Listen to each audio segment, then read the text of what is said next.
What about one of the strongest jungles in the current meta, Hecarim? And in this game, we're going to take a look at one of the best Hecarims you can ever ask for. So just take a good look at what we're about to see, because after this video, you'll understand how to play this champion to close perfection, or close to perfection. And let's start with the typical intro of a game. So what's the starter of this game? Let me quickly get rid of the audio because I forgot about this one.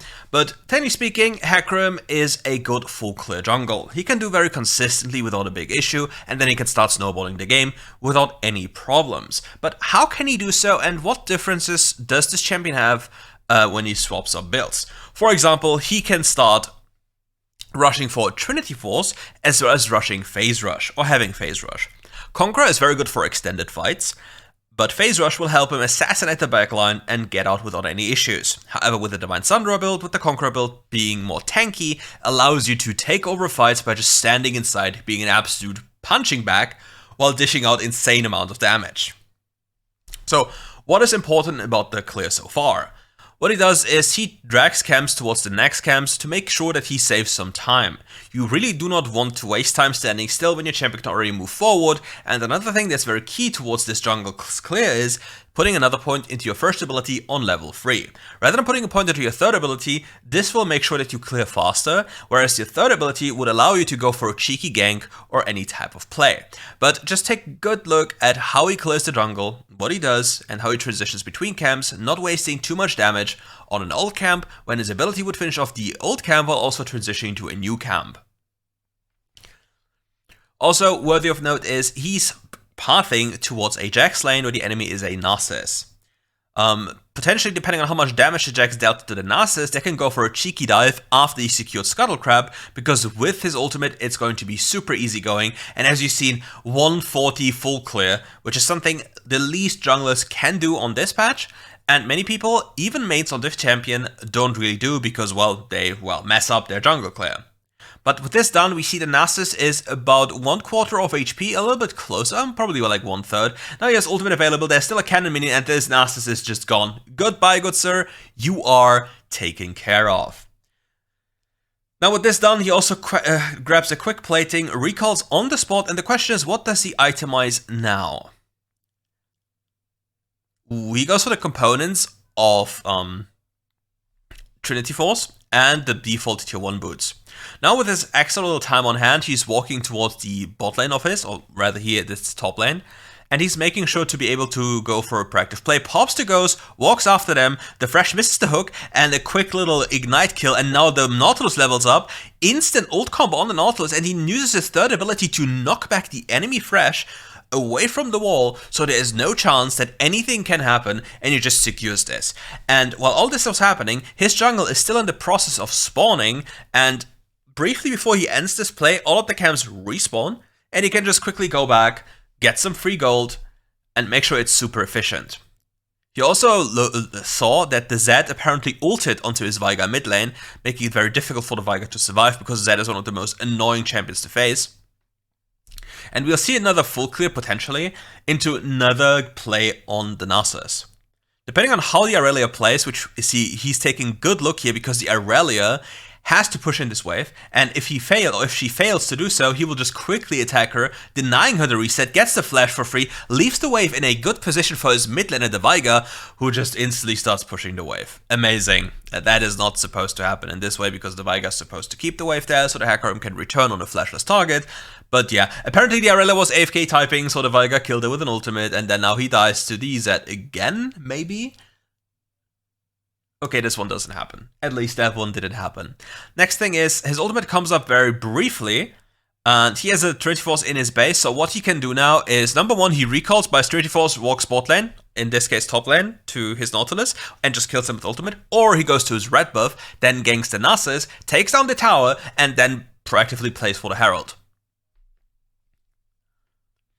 Gold-wise, it will be very, very beneficial for him and his team to make sure to play around the. Let me pause this for a second, and let me just pick up the epic pen here so I can showcase this a little bit better here. Sorry that I'm just interrupting the play like this, but we just want to, you know, give you the best value possible. Okay, so what he's doing right now, he is splitting the map in half, and it's best for him to either play here or here, and then transition all of this into this objective here. That way you can get the most gold in the easiest fashion. Now we go for a mid lane play. The Aurelia doesn't really have any way to escape. She used the ultimate in the way she did, so she can't really do anything anymore. She still has ultimate available. It's a 30 seconds until her response. The Narcissus gets dangerously low in HP, so the Jax can just walk there. Oh, he has the heal already, so yeah. We can just push him over, do some nice damage to him. Have to be really careful about the Narcissus ultimate. If we get to pop him instantly, apparently he didn't have ult yet, so nice one. So now he wants to force a fight. Ooh, he spots the Zed. Not quite sure if the Zed wants to do this, because if the Zed loses his ultimate and doesn't get the kill, it's an absolute disaster. Yeah, this is an absolute disaster for the Zed. That is, yeah, he basically messed up. He's a dead little ninja right now. Yeah, goodbye. He now resets, and the question is, what does he want to do? He has the option to go for Herald instantly, or he goes for a potential kill on the top lane again there, because it is dove, and then goes for the dragon to force a fight because the enemy can't realistically just do Herald. Quick little trick here, he uses his Q to transition between camps because he gains bonus movement speed when he hits targets, and when he gets close here, it's going to be free kill. Nice little hook by the Thresh, denying the Hecarim everything, but the Samira is getting locked up, and she has no chance of survival. Getting a free kill here, the Thresh will probably get away. They can't really... Oh, okay. The Nautilus tanks for him. Finally, a support player that actually does the job that needs to be done compared to all the other videos we have seen so far. And yeah, kind of a weird thing that he doesn't want to go for the Herald in general. Like, I believe dragons are absolutely worthless. So the Herald, on the other hand, would have allowed him to gain so much more. But if he does so with the belief of forcing fights over and over again, it's okay. But yeah, I would have rather liked to see... Oh no, the dubstep smite. And yeah, this Zed will die. He has to shift back. Yeah, he has to shift back.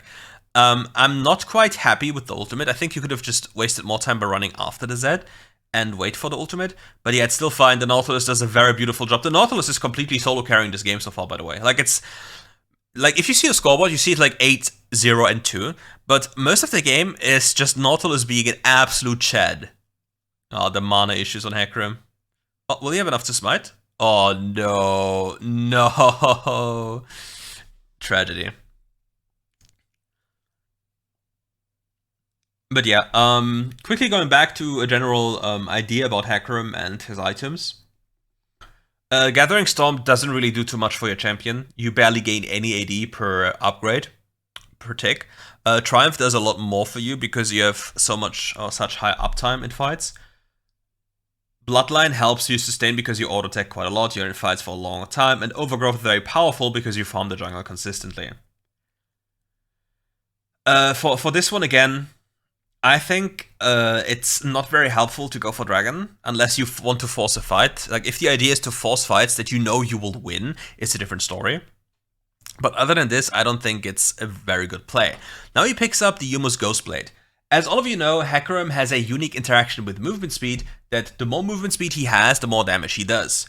So Yumo's, if fully stacked, provides him with a lot of damage boost, and the attack speed afterwards also synergizes pretty well with Trinity Force, because he'll auto-attack quite a lot during that time. Enemy Aurelia is not paying any attention to what is happening, gets instantly taken care of. Now we transition towards the enemy jungle, want to make sure to pillage everything we have, and soon it's about the side lane game again. There's still a tier 1 tower in the top lane, and Jax just reset. The Narcissus can't really stop the Hecarim, and this is like, you just see the power of the Hecarim right now. He just doesn't have to care. There's nothing he has to worry about, and in this game, Death Stance would have been also such a great pickup. The enemy team doesn't really have any source of magical damage that is in any type of way reliable outside of the Narcissus ultimate damage and the Aurelia passive stacks. So what he could have done in this game is also buy Death Stance pretty early on, because the Death Stance will help him streak even more and would synergize if he had Triumph a lot more. But you see, there's barely any damage being taken. The man just doesn't care. The horse with the second ability and the plated steel caps is literally an invincible wall. You cannot really kill this guy unless he really wants to die.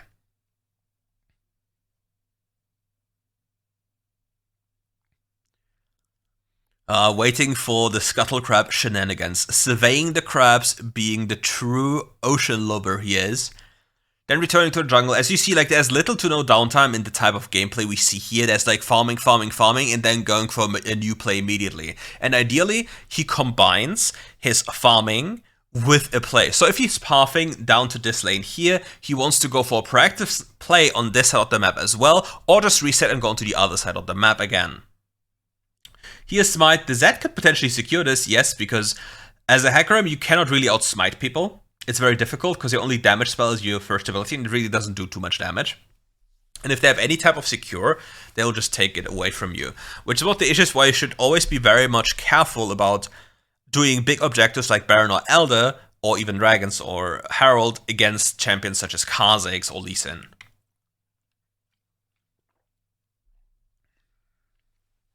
A fight happening mid, he's not really in a position to do anything. Hecarim also has big mana issues if you don't have blue buff for longer or extended fights, which is why we see a lot of phase rush Hecarims with mana mune, even though it's not a very good pickup damage-wise, because it functions fundamentally different from PC Hecarim. But yeah, it's all about the mana. Now he catches the Z without any spell available. He has to go back to his previously placed Shadow. Z is now on the run, even gets another Shadow off, and now the Nautilus runs after him. The Nautilus will probably just ult him on the spot. He has to ult, but he doesn't have it available. Gets instantly killed by the Hecarim. 600 gold right into the pocket. And with this, we secure a second dragon. This second dragon sets him up for a third dragon, which is then the Soul, and in this game it's going to be the Ice Soul. The Ice Soul in itself, damage-wise, is not that much because it has such a high cooldown, but the slow of the Ice Soul can be very beneficial because it will allow you to chase down people if your champions have certain poke. Also, if your champions have a lot of burst, like for example a Veigar, this Soul probably does more for you than Infernal Soul would do. But it's very champion specific, whereas Infernal Soul on any other champion, doesn't matter how many stats he has, is still somewhat of a damage increase that is helpful. But most of the time Souls just barely do anything, because dragons are usually a big indicator that you're already winning, and the outcome of the game will barely or rarely be decided on the power of the Soul. As per usual, just make sure to check the description below, because these gameplays are very interesting to watch and just to perceive. And now he's picking up a Frozen Heart for more armor, more ability haste, and well, the enemy attack speed will be like close to 0. But again, we're quite curious to see that he's not going for a Death Stance against this heavy physical composition, when Death Stance is such a insane item when it comes to mitigating damage, because you delay the damage received, as well as granting you a big heal, because you cleanse the burn damage, which is potentially like 3 seconds of high damage numbers being taken away depending on how much burst you've tanked, as well as the extra healing on top. But yeah, Frozen Heart in general, like seeing how fed he is against this type of team is not a bad pickup. Like it will grant him so much more tankiness because the enemy's attack speed will be cut so low. Like you see, he's just tanking everything.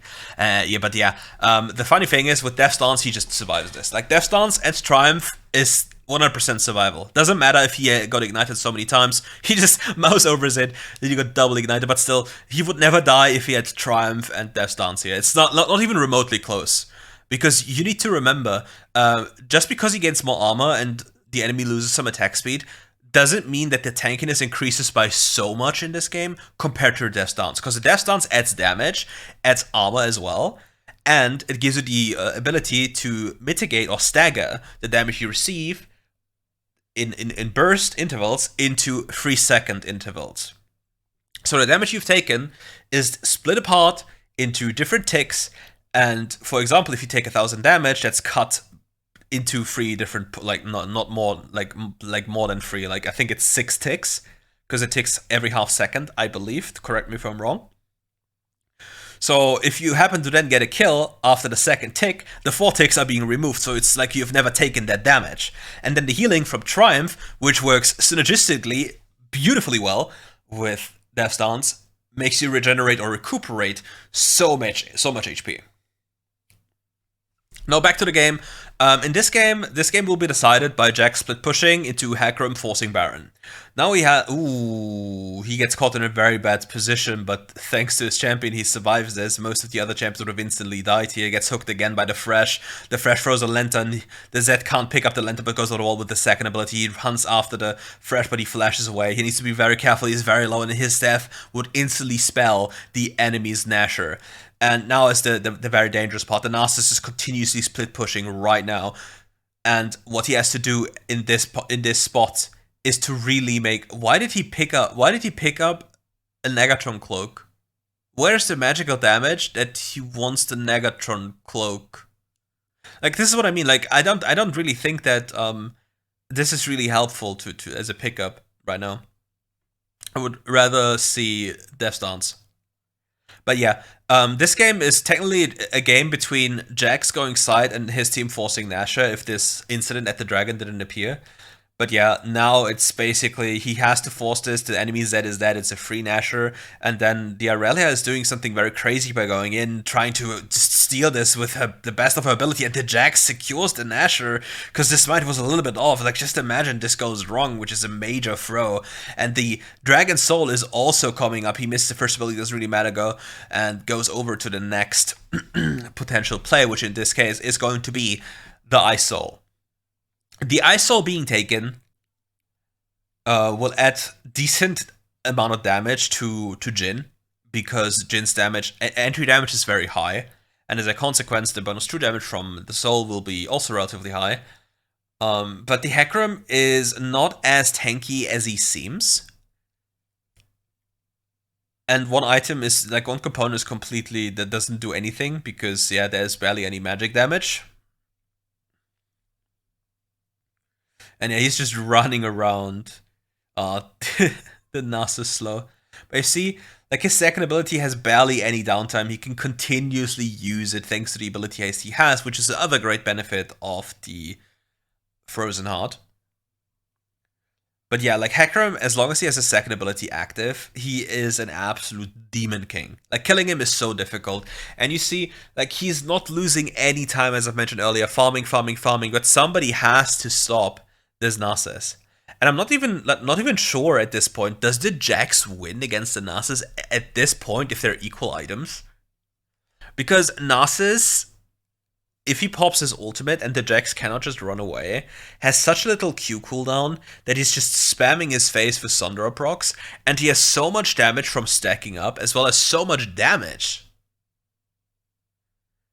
Damage, healing, all of these things. Now we see another fight in the mid lane. A lot of damage thrown into the Hecarim. He loses half of his HP. Every other champion would have instantly died. Stark Shield procs. The Nasus is on the hunt. He's on the smelling trip down there. And now the ultimate comes in from the Zed onto the carry. But we see a nice veil by the Nautilus blocking the Zed ultimate. Like, you see, this Nautilus is literally solo carrying the game. Nautilus is doing this entire game on his own. Like, again, you see the score, but now it's a Nautilus differential. Now he sells his Trinity Force and goes for Divine Sundra. We've reached the late game, so Divine Sundra's sustain is a lot more helpful than Trinity Force damage, unless you need to one-tap somebody. And this way, the enemy team will have a harder time getting him killed. But again, I'm very confused that we do not see a Death's Dance. Like, it's just such a good item, and I can't understand the reasoning why it's not picked up here. Now, there's no way to Zed, yeah. Again, a nice veil, even though it was not relevant. I would have rather seen the Nautilus not use his cooldown. The Aurelia ults an update as a cage. The enemy can't really play the Thresh on 1 HP chase after the Thresh gets a nice hook off and nearly kills somebody. Absolute craziness. Now the Doge is unleashed, but is stuck in a cage again. Damn, he's just being he's constantly getting unleashed and then stuck again. What a poor guy. Now, there's a big issue. The Elder is there, but Zed is alive. They have to get this objective before the Zed makes his way here. Oh, the Zed is here, so it's actually a risk. The Nautilus knows exactly what to do, tries to deny the Zed, and the Zed just needs to make a decision. He has to bail. Sadly, the Zed kills the Nautilus! Damn. But the Nautilus tried everything he could, and he played it so well by zoning the Zed as good as he could. Because if the Z gets in there, the Z will steal and outsmite the Hecarim. And if the Z gets into the pit somehow, the Hecarim has to instantly ult the Z, and if the Z knows this, the Z ults the ulting Hecarim. Oh no, they don't have a smite. It's another potential tragedy? Okay, they get it. Ooh, he really tried to reach there. Pops the QSS, runs after the Z. Will he have enough to get to that guy? Doesn't look like it, but you see the sustain even through anti-healing.